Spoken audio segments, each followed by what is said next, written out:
Good evening and welcome to Conway Conversations. My name is Carol Bulman, the CEO of Jack Conway, and I'll be your host this evening. We have a really interesting topic this evening and very timely considering the season and the fact that we have a sunny day out this evening. Tonight and for the next 60 minutes, we will be discussing waterfront living. In the communities that we live in, whether it be Massachusetts, Rhode Island, or New Hampshire, we have miles and miles and miles of shoreline. We have oceanfront, beautiful ponds and lakes, and of course, our gorgeous riverfront. Our shorelines offer many gifts, and there's a big draw for many people to live on the water, but there's also a lot to think about. So that's where our experts come in. And we have 4 esteemed experts who have joined me this evening to talk about waterfront living. And I'd like to start this evening by introducing my esteemed panel. So first, from Jack Conway, Hingham, I'd like to welcome Rosemary Sullivan, a resident of Cohasset, a multi-year veteran of not only real estate, but in particular homes on the ocean and the river. Rosemary provides a unique perspective to our conversation. Her background owning and operating her own law practice for many years also adds to her ability to guide her customers and us through sometimes a very detailed process. Welcome, Rosemary. Thank you very much, Carol, and thank you to all of our viewers who are joining us tonight. Thank you. It's great to see you. Thank you. A longtime resident of Plymouth and a member of Jack Conway Plymouth, I'd like to welcome Katie Starr. Katie will provide us her expertise and perspective on living on the thousands of miles of lake and pond front in the Plymouth and South Coast area. And as Katie will tell us, there's lots of it and lots of opportunities for new homes. The tranquility and the lifestyle offered through living on a lake or a pond can be very compelling. And Katie will be sharing her experiences that will help potential homeowners. Welcome, Katie. Thanks, Carol. I really appreciate being asked to join you tonight. I'm excited about it and look forward to the conversation. Great. It's going to be an excellent conversation. So thank you.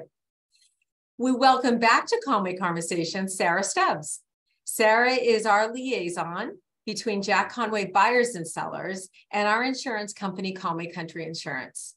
Her experience and expertise runs deep in all aspects of insurance, including homeowners, but also auto, life, personal lines, and of course, flood insurance. What makes Sarah stand out among the rest is her commitment and dedication to finding the right policy for the right property for the right person. And she does a great job with that. Welcome, Sarah. Thanks, Carol. I'm looking forward to hearing from all the panelists tonight. Great to see you. And finally, please welcome Jack Bulman of Bulman Marine. With 3 locations on the South Shore, including 2 on Scituate Harbor and 1 on the North River in Norwell, Jack and his team serve hundreds of boat owners and boats each year, giving him a unique view into the life of a boater and all that's involved. Jack is also a former Scituate firefighter and medic. So he provides us a little insight for homeowners considering a home on the shoreline, given the fact that we can have flooding and possible storms in our area. Jack is also my son, and I'm very happy that he could join us tonight. Thanks, Jack. Welcome. Well, thank you very much for having me. And Mom, I appreciate you having me as well. Thank you. Good to have you here. I want to also thank Jack. He may not even be aware that he's donating this, but I think he might be. By registering for this episode, you've all been entered into a giveaway to win a half-day event for 2 people to kayak or paddleboard on Scituate Harbor right outside Bulman Marine. We will pick the winners tomorrow through the emails that have registered, and we'll let you all know by email. So that's a beautiful take. Choose a really nice day with the sun out and not a lot of winds, and you're going to have a great time. All right. So again, welcome to all of you, and I really appreciate you being here and giving your time. So Katie, I'm going to start with you. We have thousands of miles of waterfront, as I said. many lakes and ponds, and in particular in your area. You cover the Plymouth South Coast area. Can you categorize for us what's the most important sort of high-level areas of focus a buyer should be thinking about when considering a purchase of a waterfront property? Sure, no problem. I think the considerations are actually pretty similar, whether it's a pond or the ocean, so pond, lake, or the ocean. One of the big ones is cost, of course. Pond front, lakefront properties are going to be more expensive, but the cost to maintain those are going to be more expensive as well. And then there's also the added cost of possibly needing flood insurance. So, of course, we need regular homeowners insurance, but flood insurance can cost sometimes several thousands of dollars extra a year. So if the property requires that, it's a serious consideration.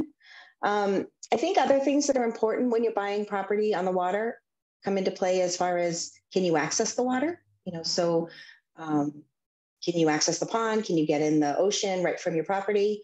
Can you use it recreationally? Are you able to use a boat or something like that?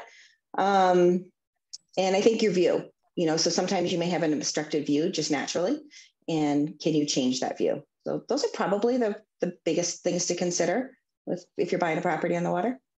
That's great, Katie. That was an excellent foundation for our whole conversation, because what I'd like to do is start with one of those topics. So you talked about cost or budget. So the budgeting process could be a little bit different. The usage. So, can I swim in it? Can I fish in it? Can I boat in it? That type of thing. And then views. That's the big draw for a lot of people. So I'm going to start with views. And Rosemary, Katie had talked about one of the unique attributes to living on waterfront is that view. In your experience serving people on the oceanfront, along rivers, etc., what should a person consider if a view is their biggest goal? So the item that makes these valuable is the view. So you always want to make sure you have that goal of always maximizing your view, but more importantly, keeping the view. So when we start with a buyer thinking about looking for a waterfront or a water view property, we always want to do some investigation, do some due diligence, and make sure that that view will be there tomorrow, but it will be there next year. And we always start with making sure that if someone is looking at an oceanfront, do they own right down to the ocean? What would happen if there's a buffer zone that perhaps the town owns and the town decides to put some rubbish barrels right smack in front of your view, or portable toilets in front of your view? So you're going to look into and make sure no one has town or private. If there's some vacant land, you want to make sure you own it. If you don't, if there's a view easement and someone is going to block you from that view, you want to know about it right away.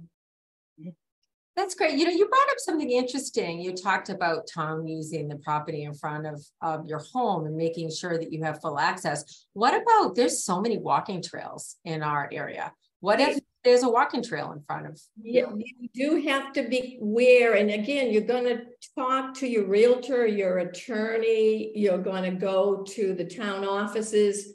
You're going to walk. If there's a boardwalk you want to make sure who owns the boardwalk. Is there an easement? Are you going to have crowds of people walking by your backyard? So again, you're going to look at the maps, the surveys, the plot plans, and make sure that this is the property. You're going to know what you own and who owns it, who could have a possible easement over your property. And a realtor can point the person into the right person to get that answer. Absolutely. And you're going to, and another very valuable thing is talk to the neighbors. If you like a property, go back and talk to the neighbors and see what information. So it's going to be a multifaceted kind of due diligence as to making sure that that property that you buy is going to have that view forever. That's interesting. Thank you. A lot to think about there. Katie, if you're specifically thinking about ponds and lakes, now you're talking about trees. Yeah. Is there, if I'm looking to purchase a beautiful home on a lake, can I assume that I can thin out the trees a bit to optimize my view? No, unfortunately, not necessarily. Rosemary said one of the buzzwords or the keywords, which was buffer zones. When you're dealing with wetlands and conservation, buffer zones and setbacks are really the big words. Mm-hmm. And most of the time, even if your property directly abuts the pond, some of that, well, if there's trees, of course, those trees are most likely going to be within the conservation itself or within the buffer zone. So trying to thin those out, like you asked, or trying to change that and improve your view, those are going to be all protected. So there's going to be very little that you're going to be able to do if those trees fall within that buffer zone. So that's one of the big things to try to get clarification about.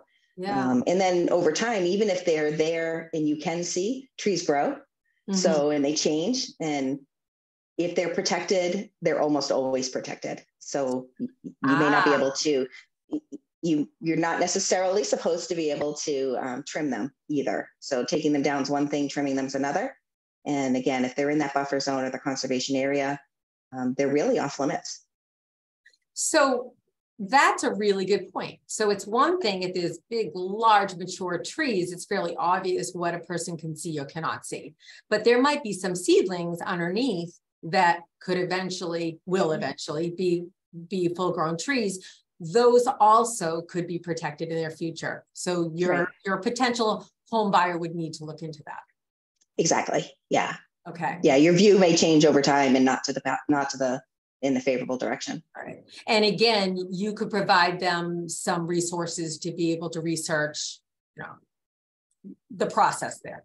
For sure. Yeah. A lot of times homeowners that are on ponds already have information about where the setbacks are, where they usually have plans available already. But if they don't, the mass.gov and most of the towns have access to really good plans as well. Okay.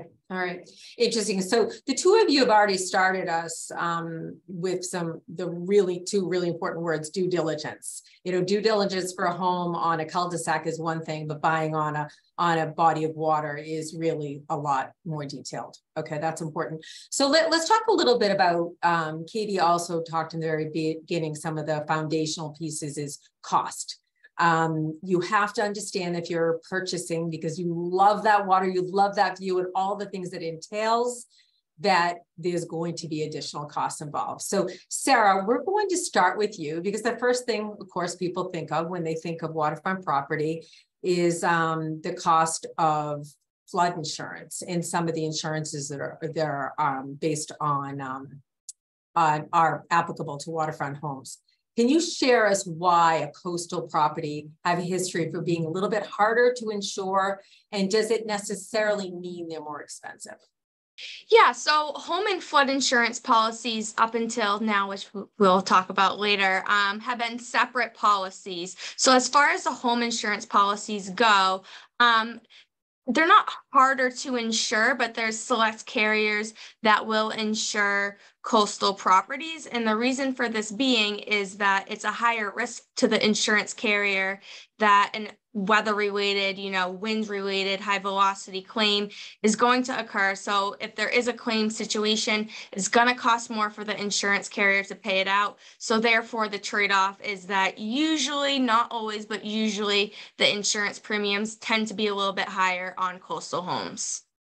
Okay, that makes sense. And also as a follow-up, are the deductibles done a little bit differently on coastal homes?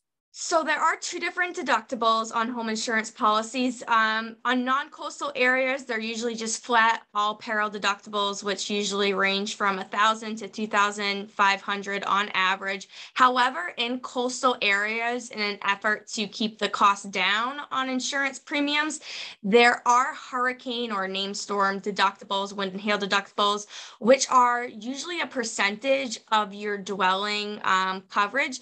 And a lot of people don't not a lot of people, but sometimes they don't know that they have them. So that's huge. So for example, if a tree falls on your house on a windy day and you just pay your flat $1,000 deductible. However, if it's classified as a named storm and your home is insured for $500,000 and you have a 2% hurricane deductible, you'd be responsible for paying the first $10,000 of that claim. So some people don't mind having it. It's a way to keep the yearly premium down.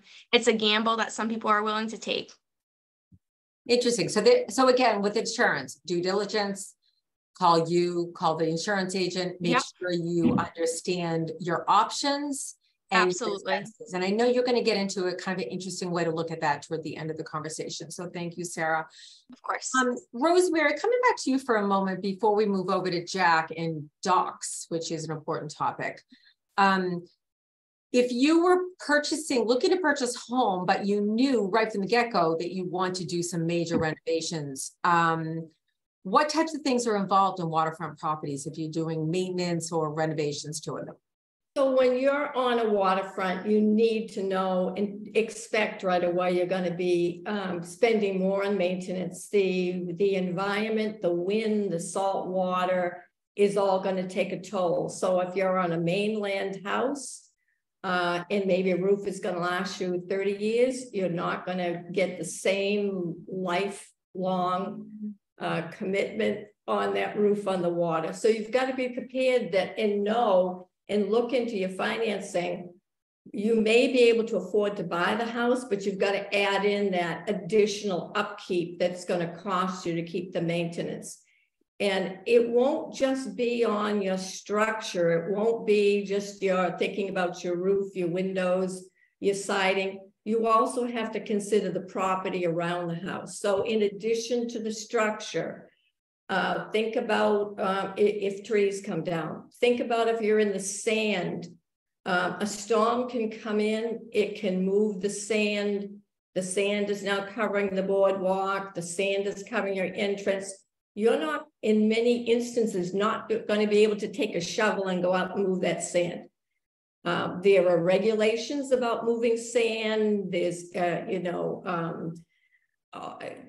boards, conservation boards that may have a say in moving the sand. You may end up hiring an engineer to go before conservation. So always consider that you're going to have a kind of a double whammy. You're going to have the structure and then the environment around the cottage also, or the waterfront home. Or have a really big sandbox. I have a really big sandbox. Which we see in some of the areas along Hummer Rock and some of the others. But, before I move on to Jack, it's still really worth it, isn't it? That draw there's so much positive that people receive. It is so worth it, Carol. You know the emotions, the ups and downs, but when you're on the beach and you see a whale breaching, you see seals playing, you see your grandchildren and children playing, making sand castles, watch fireworks shooting off on the 4th of July, you tend to forget all those storms and all the aggravation and dwell on making those memories. Yeah, so true. All right, thank you, Rosemary. So Jack, oftentimes when a person is purchasing a home on a body of water, they're part of that enjoyment, that emotional piece that Rosemary talked about is having a boat right behind your house on a dock or on a mooring. What types of costs are associated with maintaining a dock? And are there regular inspections that need to take place? Sure. I think Rosemary touched upon it with the maintenance of the home, but almost at a much larger degree, the maintenance on a dock being that if it's a pier, it's in the water during high tide and then it comes out of the water during low tide. It allows a lot more rot to the actual structure itself. We have a mechanic down at the marina who was constantly saying that the marine environment is a harsh environment. And he says about every job he does down there. That comes up with, that leads to constant maintenance on the docks themselves.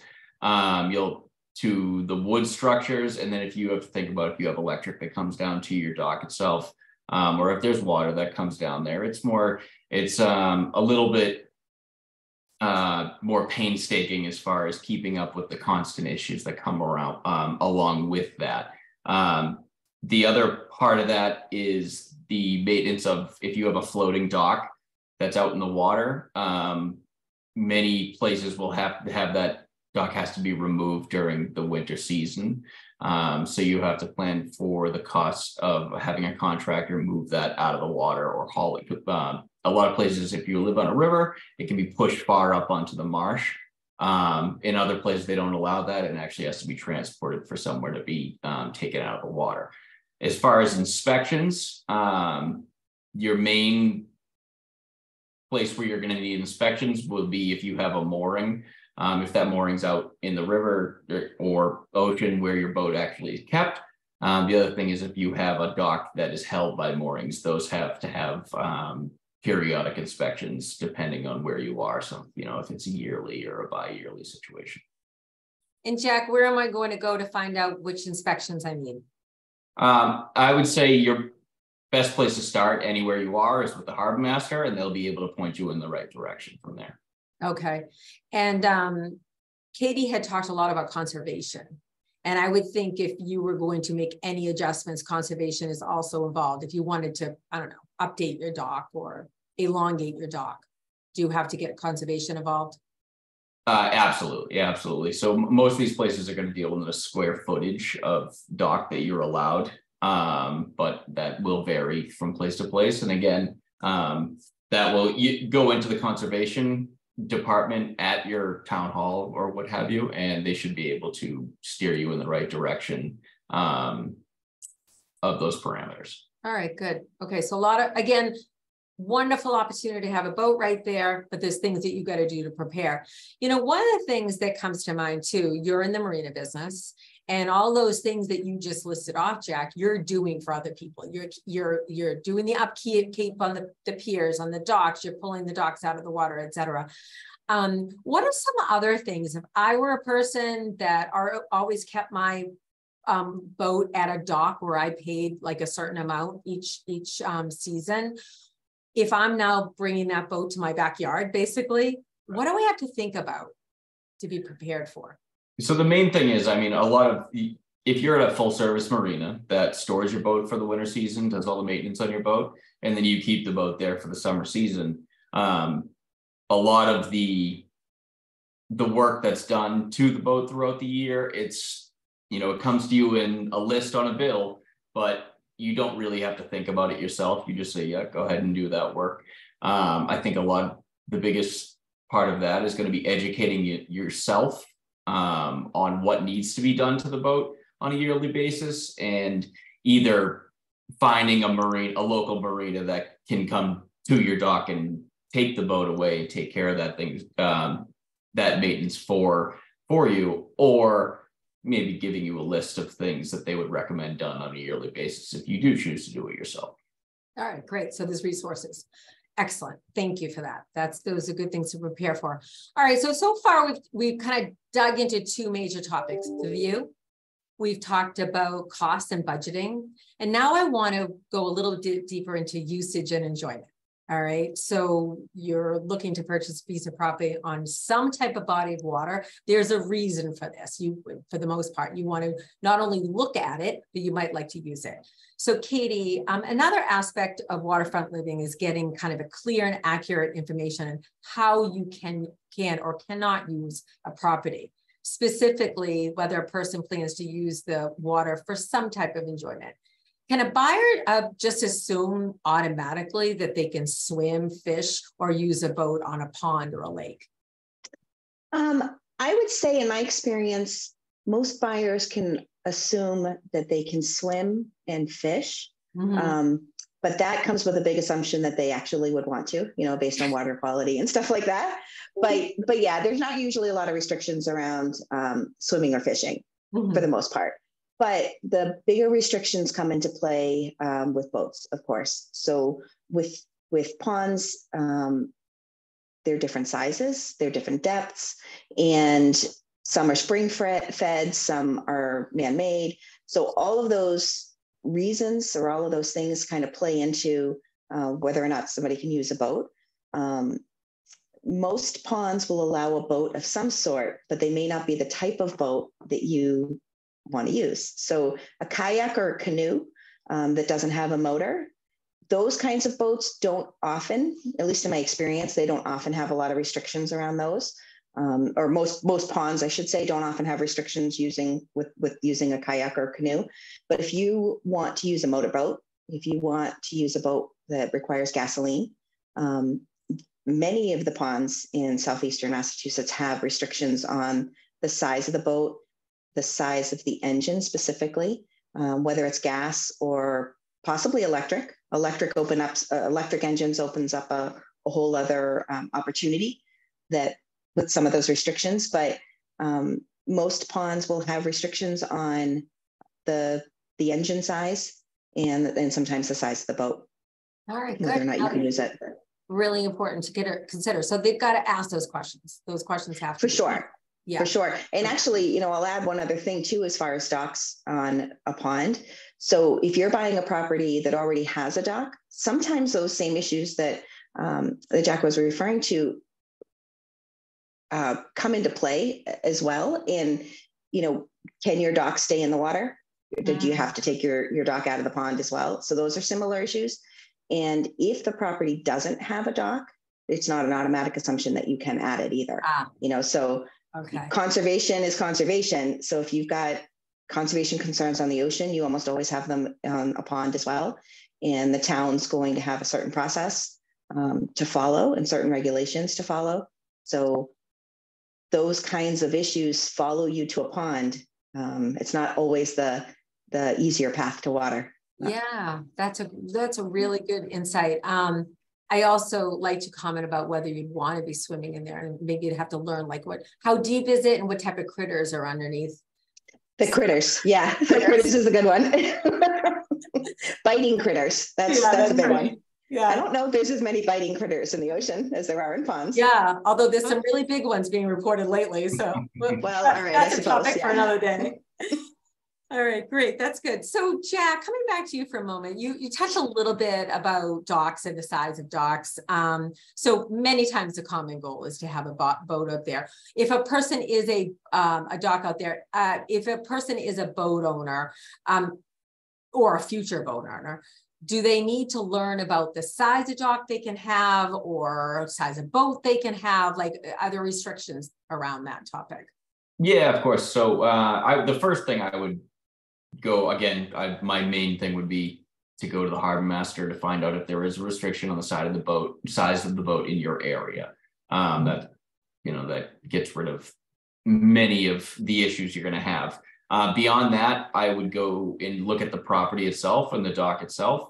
On the ocean, which is not as much going to be an issue with freshwater like Katie was talking about, but I would recommend looking at the area of the dock at both low tide and high tide to figure out how much water you're going to have. Many times you may have access to the ocean at high tide, but at low tide, your boat is going to sit in the mud, and which is fine for some people. It still gives you access to the ocean from there, but it's something you need to consider when you're looking at the property for sure. Okay, now what if there is no mooring and no dock? Katie talked about this briefly. Yeah, very much the same situation. I would go a little bit further than Katie, and I would say you get more often than not, you're going to have a difficult time adding a dock in, depending on the area. If it's deeded to the property already and you have the ability to do that, then great.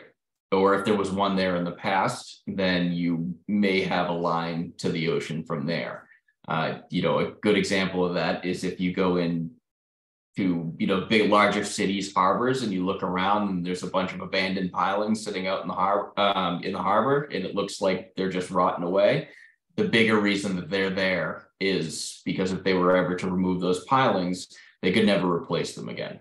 So, one thing, if you were looking at a property and you looked out and it had an old decrepit dock out to the ocean, that's a thumbs up for you because it can be repaired. Mm-hmm. And then coming back to Rosemary said in the very beginning of the conversation, value, that having the ability to be able to put a dock out there certainly increases the value of the property. Absolutely. Okay. Carol, if I may, I'll add another comment about docks on ponds too. I think we might see this a little bit more than maybe on the ocean, but I could be wrong. Occasionally you'll come across a dock that's been installed by a homeowner that's not approved. So if that property is now for sale, that's also a piece of due diligence that you have to do, is to confirm that the town actually is aware of that dock.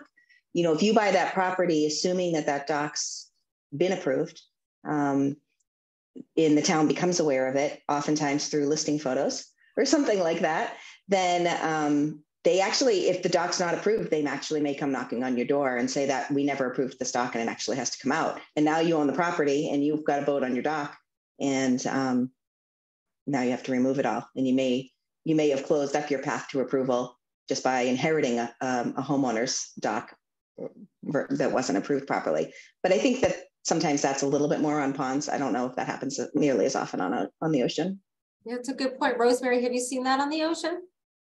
I have not seen any illegal. There are so many watchdogs. I think maybe more so on the open ocean where people are walking along the beaches. I don't see illegal docks as maybe you would so much on a pond. There's just too many eyes out there looking, too many people walking.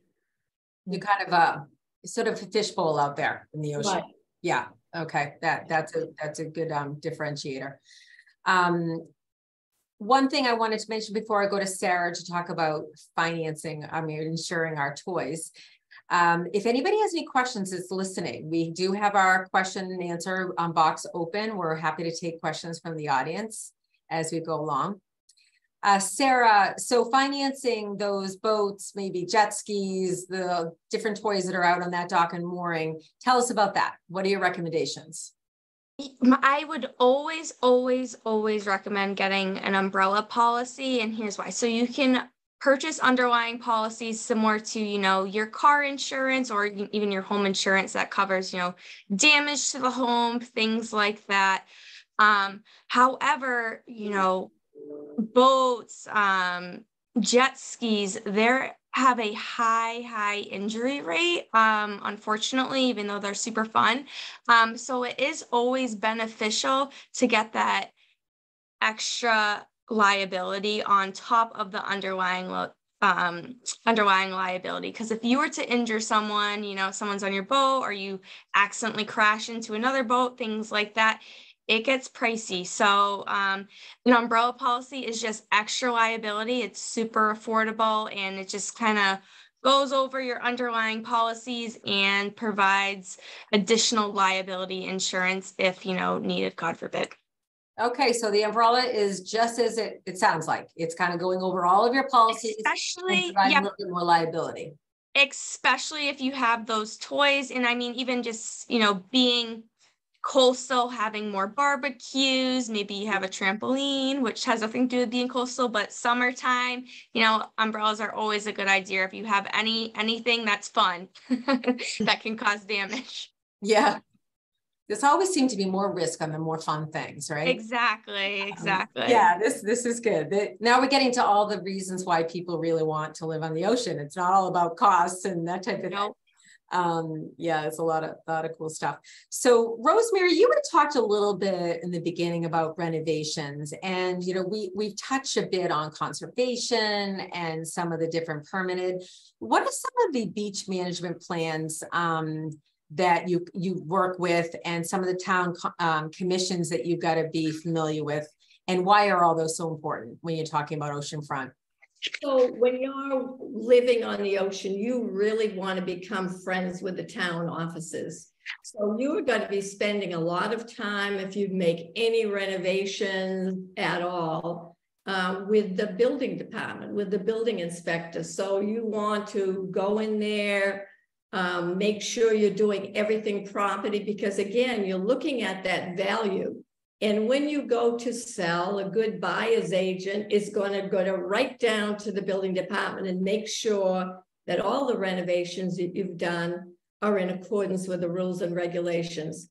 Beyond the building inspector, you want to always check with conservation.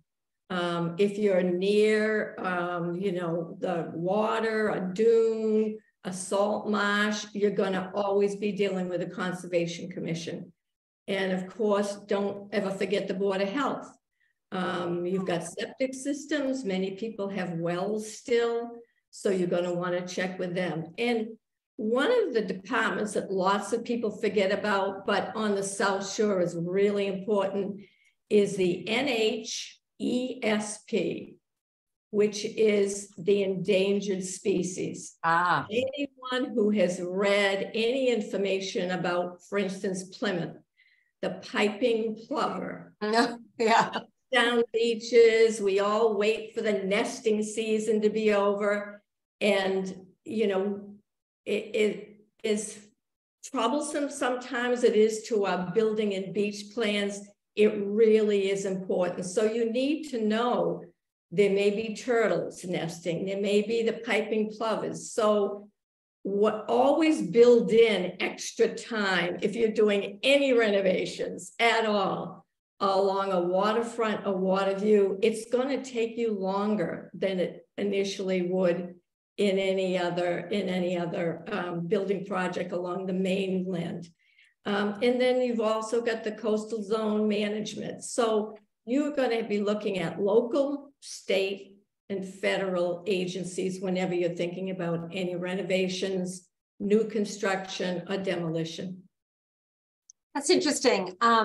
That's, again, a lot to think about. Get all these phone numbers, all these contacts. I like what you said. Develop relationships with these people, know who to contact. A lot of these towns have open forums that you can come listen to or listen to online or on the television. Do you recommend attending any of those?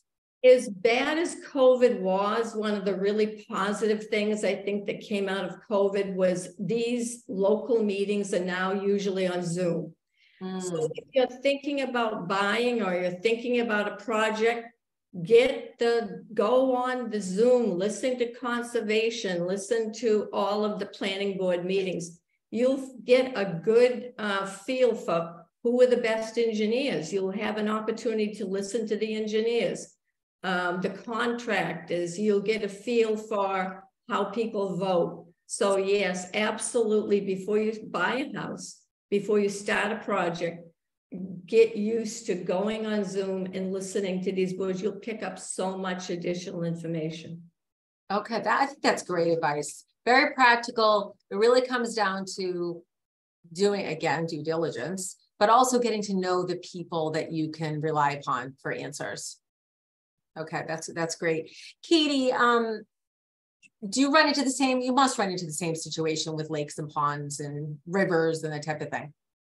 Yeah, I think the challenges are actually really similar to renovating a house on the ocean versus on a pond. Honestly, conservation is conservation. So if your house abuts a conservation zone and as a pond, you're going to have just as many challenges. I think if you're renovating, it's more about the outside renovations for the most part, at least on a pond. The town's going to be concerned about changes that you're making to the property that could negatively impact the pond. Could be drainage, so if you're making changes to your property and you're going to change the way water runs off your property, they're going to want to know about that, and they're going to want to approve those renovations. So getting approvals from town's conservation commission is almost always necessary for outdoor repairs.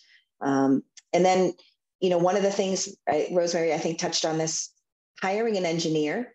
When you're doing something major, if you're putting on an addition, even if you're just replacing a deck, sometimes that requires hiring an engineer and going in front of conservation. Maybe you're just trying to increase your deck by 10 feet.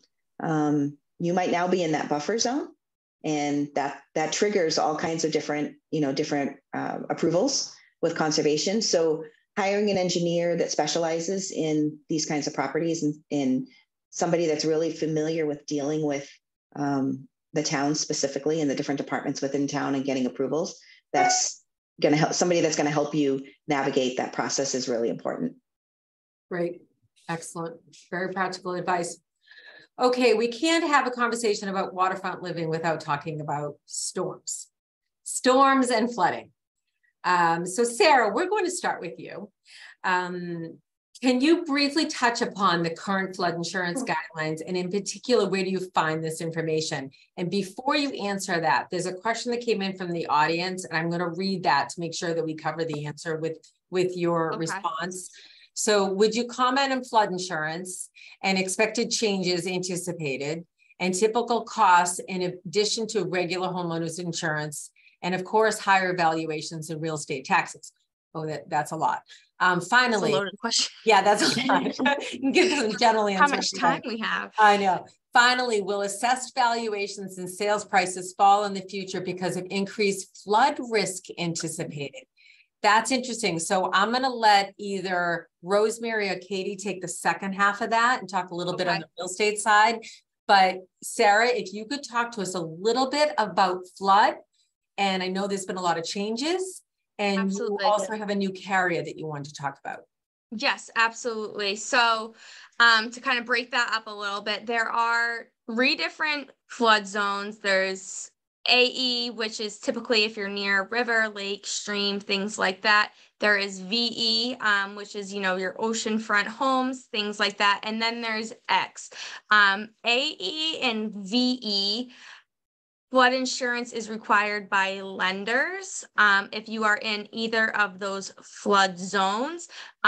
X is still considered a flood zone, but it's not high risk. So lenders do not require flood insurance on those properties. The second part of that question, risk rating 2.0 that FEMA rolled out, I want to say, oh my gosh, I think it was 2 years ago now. That was a big change where they're looking at rooftops. So they're not necessarily just, saying this neighborhood is in a VE zone, so everyone's paying X amount of dollars, how it, used to be back in the day. They're really looking at the property now and kind of, they are mimicking a private flood insurance approach to come in more favorable in premiums. So they are, very competitive nowadays, as is private flood insurance carriers. Do I see a huge change in the future? I would say no, just because they did just roll out that new program to kind of make themselves more in line. So, and it seems to be working. So due to that, I would say no. That is just my opinion on that. And then lastly, we have a new coastal carrier in Massachusetts. They only write coastal insurance. They only want to write coastal insurance. And we are one of, I want to say it's under 5 carriers in Massachusetts that has this new carrier called Shore One, and they insure home and flood insurance on the same policy. Now, this is huge because it's always been 2 separate policies, and now it can be added to this homeowner's policy as an endorsement and cover up to the, the limit of the home. So it used to always be $250,000 was all you could get for flood insurance. Now, because it's on the home insurance policy, they're covering up to, the dwelling coverage. So if it's $1 million, you're getting $1 million in flood insurance. There's way less limitations, way less exclusions, and it's an endorsement. So it's very affordable. I've seen it come in, and it has to do with a lot of different factors, but on average, it's around $400 to $800 to add to your home insurance policy, and it's one policy. So I hope that answers your question. If you have any other questions, feel free to reach out to me directly. That was great. Bravo. Excellent job answering. That was kind of a multifaceted question, and you gave us a lot of really great information. And I will mention this at the end of the program as well. But for those of you who have more detailed questions for any of the members of the panel, Alyssa Nauman, our producer, she will provide all the contact information in an email as a follow-up. So you can get into some of the more details. on those, in particular on those questions. Now, moving over to Rosemary and Katie to grab that last part. So let me repeat that. Will assessed valuations and sales prices fall in the future because of the increased flood risk anticipated? Interesting question. Either one of you want to jump for that? I don't see that being an issue. Honestly, the sales that I've been looking at, the ones I'm involved in, there's only a very limited, as we all know, amount of beachfront or beach view properties. There's still that want, not a need, but a want, a desire to have it. And I don't see that affecting the property values, except going up. I just see it continuing to rise every year. And, you know, we've got into a lot of different boards you have to go before, and sometimes they're a pain. They slow things down, but it's all for our benefit. It's all for working with the floods, with the storms. And that's why we have insurance. You know, the coastal zone management, and a lot of people kind of sigh when they hear the CZM, what rules are they going to come down with? But their goal is to work, and their goal is to prevent erosion, to address accretion, which is the opposite of the erosion. So the accretion is the building up of the sand that comes in with the water, that comes in with the wind, and the erosion that is the diminishing of the sand. These agencies want to work with homeowners, and they will work with future buyers too. So I don't see in the near future and even the far future that values are going to go down along waterfront properties. You know, that I agree with you, Rosemary. I mean, I think, you know, it's all about supply and demand, and there's limited supply on the water, and there's so much demand for living on the water, even after all the things people have to think about. But as you said, they're all for the benefit of living on the water and preserving our beautiful oceanfront and waterfront. Katie, one of the questions that just came in: are there any affordable waterfront homes anymore? Now that's a relative term. Sure. But can you give us a little insight on where people can travel? You know, give us maybe a range, and where are some suggestions that you make to people if they're looking for an affordable option for waterfront? I think a quick answer to that, and this is not necessarily a all-inclusive answer, but ponds and lakes tend to be more affordable than oceanfront, kind of in general. But, you know, smaller properties, if the size of the house on the water is going to play a role, of course, into how expensive the property is overall. And, you know, it's a tough question to answer, because affordable is relative. And, you know, even getting back to the first question, as far as, is it going to affect the values and the sales prices? I believe that the values and sale prices are not going to go down. It's going to create a situation where things are just becoming more exclusive. And I do believe it's probably going to be a little bit more difficult over time, especially if demand stays high. You know, so if supply and demand doesn't change, then from the current situation, then waterfront properties are going to continue to become even more exclusive than they are now, because there's still people that are going to pay for those higher prices. There's no reason for the prices to come down if people are willing to pay for them. So trying to answer your question about where you'd find something affordable, again, I think you have to look a little bit away from the ocean, and properties that are not as easily accessible to the water. Maybe they are on it, but their accessibility is impacted, or their views are impacted. Those are going to be more affordable than ones that are wide open. But it's a little bit tough trying to find something that's what an individual might consider affordable on the water. That's really good advice, though. Thank you. I appreciate that perspective. So staying on our famous Northeast storms. Jack, you have also a unique perspective because you were a former firefighter and medic for a fire. And you worked, oftentimes you had to respond to situations during a coastal storm or a flood and a flood. Can you share what you have experienced in assisting people on the shoreline during the storms?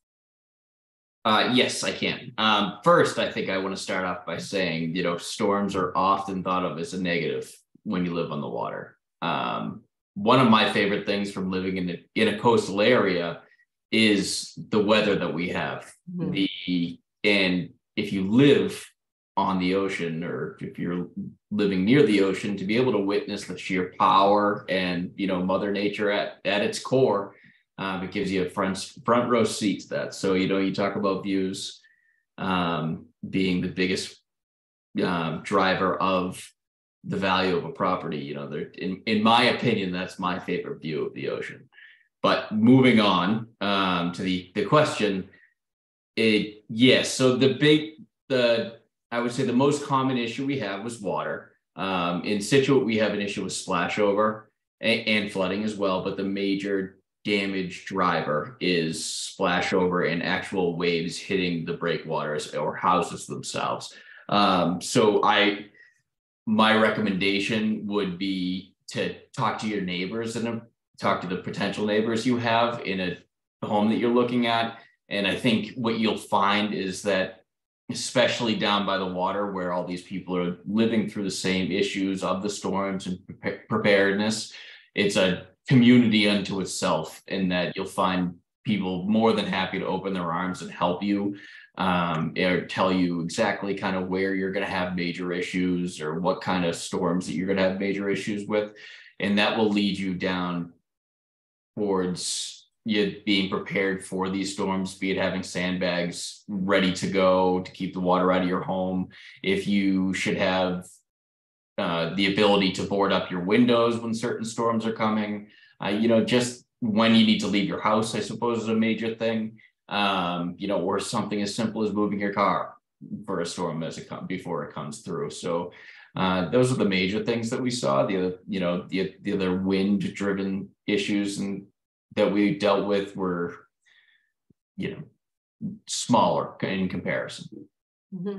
Okay. So Jack, did you run into situation where some of the cottages might have pipes like above ground and they have to think about, the houses that are on stilts? Are there increased risks of anything that as a result of storm? Yes, of course. So anytime you have, you mix wind and water with cold, you're going to have, a greater chance at freezing. So, and I think the big thing to look into is if you're buying a home that was previously used as a summer home and you plan on using it as a year-round residence, that you have to consider the fact that house has been winterized through the winter, and it would either be emptied of water or antifreeze would be added to the system in order to keep the pipes from freezing. So if you plan on living there year-round, you may have to build soffits with heated areas around, your water main that comes into the house, and take certain precautions that some of the houses on the water don't have, like if they don't have insulation on the outside because they've never been lived in the winter. Right. That's a big change in our coastal areas too. So thank you. All right. So we have just 6 minutes left, and I knew this topic would go by fast. There's a lot of really interesting facets to this topic. And, hopefully you all heard something that you can learn from. We tried to organize this presentation in several areas: view, usage, cost, and then of course, storms. And now what I'd like to do is ask each one of my panelists to share with all of you the one thing that, if you forget everything else that we talked about the last hour, the one thing that we don't want you to forget about the opportunity for living on the water. And Sarah, I'm going to start with you.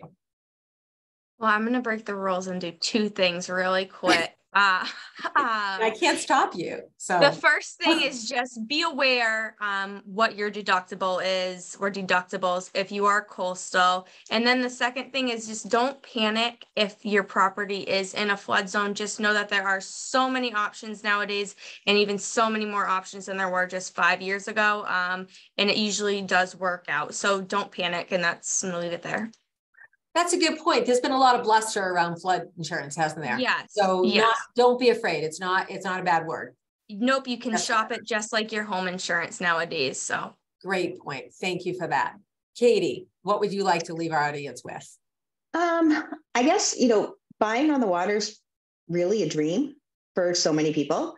But I think just remembering that it doesn't come without its risks and limitations. If you buy a property that has some obvious limitations to its view or usage, understanding that a conservation process or conservation commission rules may prevent you from ever changing the limitations that you're seeing.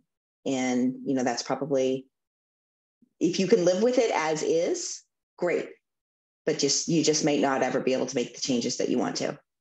Yeah. Understand and get really familiar with and get to know all the conservation people there's a lot of good information out there too. So mass.gov, at least as far as ponds are concerned, mass.gov, their website has a ton of good information and has a really good interactive map for ponds. And it will give you a lot of information if you're looking at a house on a very specific pond. Great. Excellent feedback. Thank you. Jack, what would you like to leave us with? I would say, overall for the average homeowner, you're entering a whole new world. You're just on the good side, you're entering the world of being by the water. But, on the other side of things, there's a lot more towards maintenance and preparedness. And I would say, get out there in the community and make some friends and figure out what your resources will be. Excellent. Love that. And have some fun during boating season, right? That's it. Be careful too, as Sarah said. Absolutely a lot of risks. So thank you, Jack. Appreciate that. And Rosemary, close us out with what you'd like our listeners to remember as we sign off. I would like them to remember that no 2 days will ever be the same on the water. You're going to have ever-changing views, ever-changing weather, ever-changing crowds. You're going to have days when you're all alone on the beach. You're going to have days when it's crowded, days when you're picking up sea glass, days when you're picking up beer cans. I mean, it varies every day, but it is worth every single minute. I love that. What a great way to close this out. Because really that's the bottom line. There is a draw. There's something magical and beautiful and fun and exciting about living on the water, and also very peaceful and tranquil. And that's the reason why we wanted to have this conversation. But our jobs here at Jack Conway is always to prepare our clients in the best possible way. The more information you have, the more contacts you have, the more you're armed when you go into this process, the happier you will be. And that's what we want for all of you. So I really appreciate you all tuning in on this evening on this conversation, because it's a really great topic. And we're so fortunate, whether you're ever able to live by the water, live on the water, make sure you get and visit there, because as Jack says, see those beautiful storms and enjoy everything the water has to offer. We're so fortunate. As a reminder to you all, Alyssa, our producer, will be sending out all the contact information for Sarah, Katie, Rosemary, and Jack. If you have any questions for them, feel free to reach out. I think the services they provide. Sarah does a fabulous job with all types of things, insurance. Katie and Rosemary, amazing realtors covering a vast area of territory, and they can help you out or refer you to another area if they don't cover the area you're looking in. And finally, Jack is an expert of many, many things surrounding boats, marinas, storage, that type of thing. So these are 4 great people. I really appreciate their time, and I appreciate everyone signing on today, and have a wonderful evening. Thank you. Good night. Thank you. Yeah. Bye. Thank you. Bye, everybody. Bye.